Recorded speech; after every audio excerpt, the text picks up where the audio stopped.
Hello student, education tips में biology के chapter संख्या 4 की बात कर रहे थे, जिसका नाम था वंशागति और विविधता के सिद्धांत। तो देखते हैं पहला क्वेश्चन है, कॉकरोच में लिंग निर्धारण होता है। क्वेश्चन है, कॉकरोच में लिंग निर्धारण होता है। तो देखो, कॉकरोच बोले चाहे कीड़ा बोले चाहे तिलचट्टा बोले, ठीक है, ये सारे के सारे किसमें शामिल किए जाते हैं भाई? कीटों में। इसमें भाई कीटों में। तो यदि कॉकरोच की जगह क्या आ जाए? कीट आ जाए, तो कीटों में लिंग निर्धारण होता है। तो ध्यान रखना, अक्ष 0 प्रकार का। किस प्रकार का होता भाई? अक्ष 0 प्रकार का। तो ध्यान रखना, कीटों में लिंग निर्धारण होता है, अक्ष 0 प्रकार का होता है। और ये बात किसने बताई थी? तो ध्यान रखना, एक वैज्ञानिक था जिसका नाम था हेंकिंग। क्या नाम था? हेंकिंग नाम के वैज्ञानिक ने कीटों की जो सुखद नलिका होती है, कीटों की जो सुखद नलिका होती है, उस सुखद नलिका में, कीटों की जो सुखद नलिका होती है, उस सुखद नलिका में एक विशेष प्रकार की संरचना देखी, जिसे नाम दे दिया अक्सकाय। किस नाम से? अक्सकाय के नाम से, या अक्स बॉडी नाम दे दिया। अगला है ए गुणित द्विवी गुणित। ए गुणित द्विवी गुणित। तो ए गुणित द्विवी गुणित जो लिंग निर्धारण होता है किसमें होता है? तो ध्यान रखना, मधुमक्खियों में। किसमें भाई?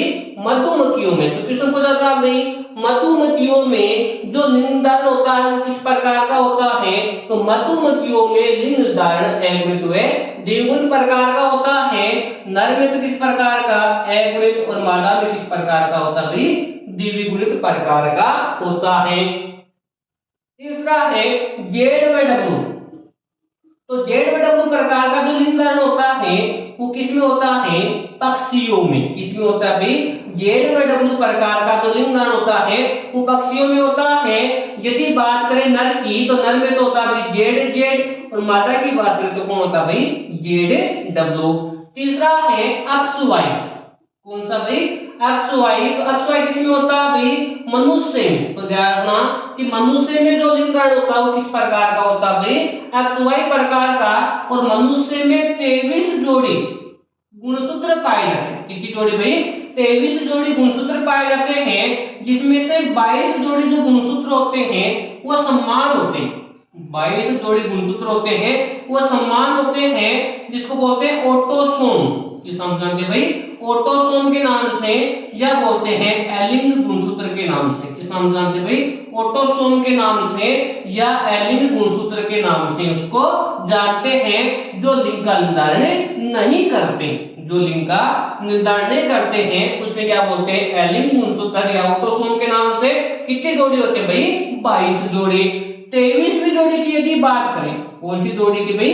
23वीं जोड़ी की, जो क्या करती है भाई? लिंग का निर्धारण करती है। किसका भाई? लिंग का निर्धारण करती है, जिसे क्या बोलते हैं? लिंग गुणसूत्र या सेक्स क्रोमोसोम। लिंग गुणसूत्र या सेक्स क्रोमोसोम के नाम से जानते हैं। 23वीं जोड़ी के गुणसूत्र लिंग का निर्धारण करते हैं, इसीलिए इसको क्या बोलते हैं? लिंग गुणसूत्र या सेक्स क्रोमोसोम के नाम से जानते हैं। और मनुष्य में जो लिंग का निर्धारण होता है वो नर के शुक्राणु द्वारा, सॉरी, नर के गुण के जो नर है उस नर का जो गुणसूत्र होता है उस पर निर्भर करता है। ठीक है, तो पहला क्वेश्चन था कॉकरोच में लिंग निर्धारण होता है। तो ध्यान रखना, अक्ष 0 प्रकार का। किस प्रकार का होता है भाई? अक्ष 0 प्रकार का।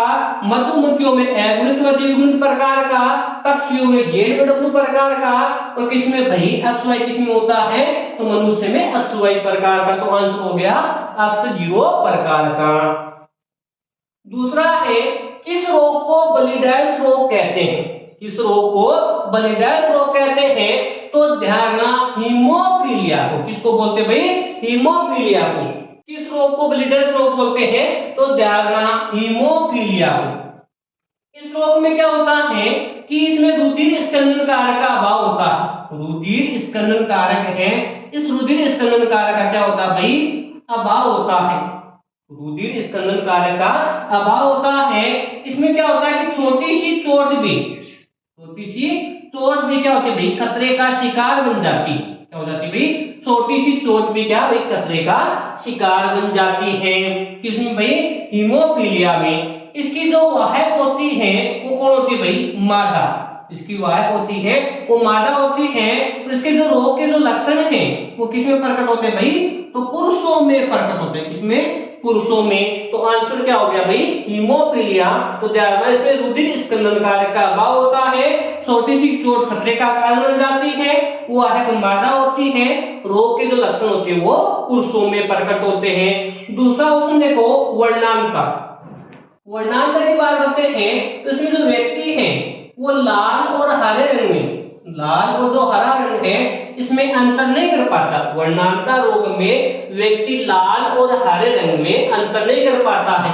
इसके जो लक्षण हैं, ये जो रोग होता है ये किसमें प्रकट होता है? तो ध्यान रखना, पुरुषों में। किसमें प्रकट होता है भाई? पुरुषों में होता है। क्यों होता है? क्योंकि इसमें एक गुणसूत्र की क्या होती है भाई? कमी होती है, इसलिए किसमें होता है भाई? पुरुषों में होता है। मादा में क्या? मादा की बात करें तो मादा इसकी क्या होती है भाई? वाहक होती है। क्या होती है भाई? मादा इसकी वाहक होती है। मादा में डबल अक्ष पाए जाते हैं। तो वर्णांतर रोग है, इसमें व्यक्ति लाल और हरे रंग में अंतर नहीं कर पाता है। यह रोग किसमें होता है? पुरुषों में होता है, क्योंकि इसमें एक गुणसूत्र की कमी पाई जाती है, और वो भी कौन सा भाई? अक्ष गुणसूत्र। एक अक्ष गुणसूत्र की कमी होती है। मादा में क्या होती है भाई? इसकी वाहक होती है, और कौन से भाई? डबल अक्ष गुणसूत्र पाए जाते हैं। तीसरा है सिकल सेल एनीमिया। कौन सा भाई? Sickle cell anaemia. Sickle cell anaemia होती है वो किसमें भाई? ऑटोसोमी में। ऑटोसोमी में जीन उत्परिवर्तन के कारण होता है भाई। किसके कारण होता है भाई? ऑटोसोमी में जीन उत्परिवर्तन के कारण कौन सा होता है भाई? सिकल सेल एनीमिया रोग होता है। इसमें क्या होता है कि जो हीमोग्लोबिन है, हीमोग्लोबिन है, इस हीमोग्लोबिन की जो ग्लोबिन श्रृंखला होती है, हीमोग्लोबिन की जो ग्लोबिन श्रृंखला होती है, उस ग्लोबिन श्रृंखला में छठे स्थान पर, कौन से स्थान पर भाई? छठे स्थान पर जो ग्लूटामिक अम्ल होता है, कौन सा भाई? जो ग्लूटामिक अम्ल होता है, उस ग्लूटामिक अम्ल का स्थान वेलिन ले लेता है। कौन भाई? ग्लूटामिक अम्ल का स्थान वेलिन ले लेता है। अर्थात अपन कहते हैं कि GAG किसमें चेंज हो जाता है भाई? GUG में। GAG का प्रतिस्थापन GUG में हो जाता है, जिसके कारण जो RBC है वो किसके समान भी? हसीए के समान हो जाती है। जो RBC है वो किसके समान हो जाती है भाई? हसीए के समान हो जाती है। वो जो सिकल सेल जो एनीमिया होता है, सिकल सेल एनीमिया होता है, उसमें क्या पाया जाता है भाई? HbS और कौन भाई? HbS। क्या होता है भाई? इसमें HbA और कौन भाई? HbS पाए जाते हैं। इसका जो नियंत्रण होता है वो HbA HbS के द्वारा होता है। तो ध्यान रखना, ये था सिकल सेल एनीमिया। तो सिकल सेल एनीमिया में याद रखना कि ऑटोसोमी में जीन उत्परिवर्तन के कारण होता है। इसमें छठे स्थान पर कौन होता है भाई? ग्लूटामिक अम्ल होता है। किसमें? हीमोग्लोबिन की ग्लोबिन श्रृंखला में। वो किसमें कन्वर्ट हो जाता है भाई? वेलिन में। अर्थात कह सकते हैं कि जो GAG है वो GUG में कन्वर्ट हो जाता है, जिसके कारण जो RBC है वो अपना आकार बदल लेती है। किसके समान? हसीए के समान। ठीक है। और इसका जो नियंत्रण होता है वो किसके द्वारा होता है भाई? HbA और कौन भाई? HbS के द्वारा। तो ध्यान रखना, क्वेश्चन था किस रोग को ब्लीडर्स रोग कहते हैं? तो ध्यान रखना, हीमोफीलिया को। किस रोग को? हीमोफीलिया को। तीसरा है थैलेसीमिया रोग का नियंत्रण होता है। थैलेसीमिया है, इसका नियंत्रण किसके द्वारा होता है? तो ध्यान रखना, थैलेसीमिया होता क्या है? देखो, थैलेसीमिया रोग होता है या तो अपन कह सकते हैं उत्परिवर्तन के कारण, या तो उत्परिवर्तन के कारण, या किसके कारण होता है भाई? विलोपन के कारण। या तो कह सकते हैं उत्परिवर्तन के कारण, या कह सकते हैं विलोपन के कारण। उत्परिवर्तन क्या होता है कि DNA अनुक्रम में अचानक होने वाला जो परिवर्तन होता है उसको बोलते हैं उत्परिवर्तन। और गुणसूत्रों के किसी एक श्रृंखला में क्या होता है भाई? या एक जो गुणसूत्र है उसका क्या होता है भाई? लोप हो जाता है, उसको क्या बोलते हैं भाई? विलोपन के नाम से जानते हैं। तो थैलेसीमिया होता है वो किसमें? उत्परिवर्तन या विलोपन के कारण होता है। इसमें क्या होता है कि जो हीमोग्लोबिन है, कौन भाई? जो हीमोग्लोबिन है, उस हीमोग्लोबिन की कौन सी भाई? जो अपन कह सकते हैं जो ग्लोबिन श्रृंखला होती है, हीमोग्लोबिन की जो ग्लोबिन श्रृंखला होती है, उस ग्लोबिन श्रृंखला में एल्फा और बीटा संश्लेषण की जो दर है, एल्फा और बीटा संश्लेषण की जो दर है, उसमें क्या आ जाती है भाई? कमी हो जाती है। अल्फा और बीटा जो संश्लेषण की दर है उसमें क्या हो जाती है भाई, कमी हो जाती है। तो अल्फा और बीटा संश्लेषण की कमी होने से कौन सा रोग होता है भाई, एनीमिया रोग हो जाता है। कौन सा रोग हो जाता है भाई, एनीमिया रोग हो जाता है। और इसका जो नियंत्रण होता है वो HbA1 और किसके द्वारा, HbA2 के द्वारा होता है। किसके द्वारा, HbA1 और HbA2 के द्वारा। तो ध्यान रखना कि थैलेसीमिया होता है वो उत्परिवर्तन के कारण या विलोपन के कारण होता है। इसमें हीमोग्लोबिन की जो ग्लोबिन श्रृंखला होती है उसमें क्या होता है कि अल्फा और बीटा की जो संश्लेषण दर है उसमें क्या आ जाती है भाई, कमी हो जाती है। और कमी हो जाने से कौन सा रोग हो जाता है भाई, एनीमिया रोग हो जाता है।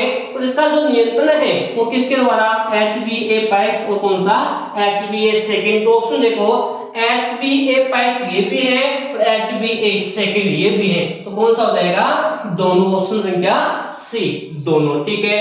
चौथा क्वेश्चन देखो, द्विवीय संकर संकरण पर आधारित है। द्विवीय संकर संकरण पर आधारित है। तो हमने पीछे भी बात की थी, एक संकर संकरण एक बड़ा का द्विवीय संकर संकरण। जब एक जोड़ी विपरीत लक्षणों के मध्य अध्ययन होता है या क्रॉस करवाया जाता है तो उसे बोलते हैं एक संकर संकरण। और जब दो जोड़ी विपरीत लक्षणों वाले पादपों के मध्य जब क्रॉस होता है तो उसे बोलते हैं द्विवीय संकर संकरण के नाम से। तो एक संकर संकरण में तो कौन होता भाई, विसंयोजन। कौन होता भाई, विसंयोजन। और कौन होता भाई, प्रभाविता। कौन होता भाई, विसंयोजन और कौन भाई, प्रभाविता। और द्विवीय संकरण में कौन होता भाई, स्वतंत्र अपीयन। तो ध्यान क्वेश्चन था कि द्विवीय संकर संकरण पर आधारित है। तो ध्यान स्वतंत्र अपीयन का नियम द्विवीय संकर संकरण पर आधारित होता है। इसके ऊपर बात करें जीनोटाइप की, इसकी बात करें जीनोटाइप की, तो ध्यान 12 24 12 12 1, ये तो क्या हो गया इसका जीनोटाइप। यदि फिनोटाइप की बात करें तो फिनोटाइप होता है 9 3 3 1, अंतर में 31, 9 अनुपात 3 अनुपात 3 अनुपात 1 होता है। ये इसका क्या होता है भाई, फिनोटाइप। तो क्वेश्चन था द्विवीय संकर संकरण पर आधारित है कौन भाई, स्वतंत्र अपीयन का नियम। तो ध्यान पहला क्वेश्चन था कोक्रोच में लिंगदान होता है अक्ष 0 प्रकार का। दूसरा था किस रोग को ब्लीडर्स रोग बोलते हैं, तो हीमोफीलिया को। तीसरा था थैलेसीमिया रोग का नियंत्रण होता है तो HbA1 और HbA2 के द्वारा होता है।